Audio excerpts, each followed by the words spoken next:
Hi, welcome to Truen Group's Buyer VIP series, and today we're going to talk about the terms of the contract. Hey everybody, welcome to Truen Group. Whatever your real estate needs are, whether you're upsizing, downsizing, you're a first-time homeowner, or you're an investor, maybe you're looking for that vacation property, we're here to guide you.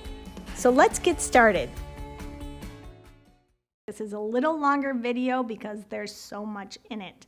So you're writing an offer. What are the things that you need to include in that offer? Now, I'm going to tell you right now, there are a lot of details in there. You really need to go through it with your agent, but this is a general overview. So of course, let's start. Purchase price. How much are you offering for the home?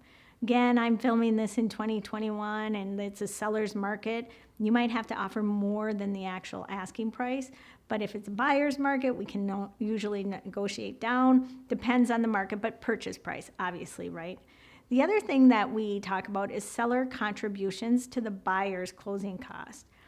So if you want to maybe offer at or above asking and you want to keep a little money, not bring as much to the table, you can ask the seller to contribute to your closing costs.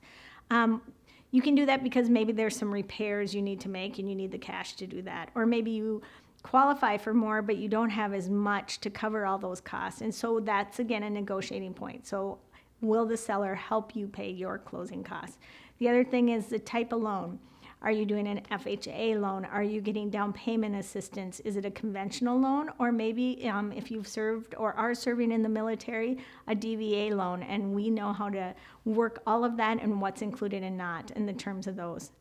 The other thing that's included is earnest money. When you make an offer, once it's accepted within a couple days, you need to deposit earnest money. Typically in Minnesota and Wisconsin, it's with the listing agent's brokerage. And that earnest money is typically, again, everything's kind of negotiable, 1% of the purchase price. You can put more earnest money down if you are trying to show that you're like more serious or, kind of you're in competition for that home. That earnest money is held in a trust account by that brokerage until closing, and then it comes off. So let's say you buy, again, a $300,000 home. You put $3,000 down as earnest money, not your down payment. And when you get your final settlement statement, it will say $300,000. You already paid $3 in earnest money, so we're down to $297. And then we get into how much is your loan, and then kind of the numbers flow from there. So that's earnest money. That earnest money, and this gets really important, you need to be working with a good professional realtor at this point. That earnest money is at stake if you have contingencies and you have deadlines. And if something happens after that deadline and you back out, you could forfeit your earnest money. If something happens like an inspection, and we'll get into that in another video, if something happens in inspection and you have to back out and you're within those contingency days, you typically will get your earnest money returned to you. So it's really, really important to keep an eye on those contingencies and when that earnest money no longer is available to be part of your closing. So, okay, then I just kind of went into that, the contingencies. There's inspection contingencies. It could be inspecting the home. It could be inspecting the septic system. It could be inspecting the well water. You could have a radon test. I mean, there's a lot of inspection contingencies. There's finance contingencies. Do you have to sell your home? Is it contingent on that? Are you part of an HOA, homeowners association? So it's contingent on you getting all of those documents and being able to review them. So there can be several contingencies in a contract. And again, they all have a deadline, so we need to keep a really close eye on that and make sure everything is happening as it needs to. And then, of course, the closing date.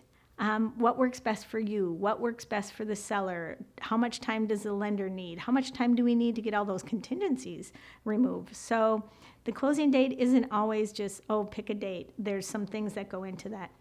So I know this is a lot of information, and this is when we write the purchase agreement or the offer to purchase if you're in Wisconsin.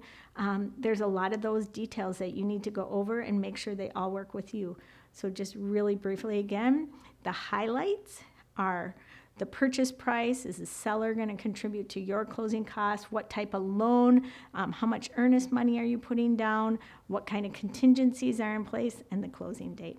So a lot of information here. Again, I'm giving you what typically happens in the big overview. But here at Truen Group, we're really here to guide you through this process, to explain everything line by line. So please contact us if you have any questions.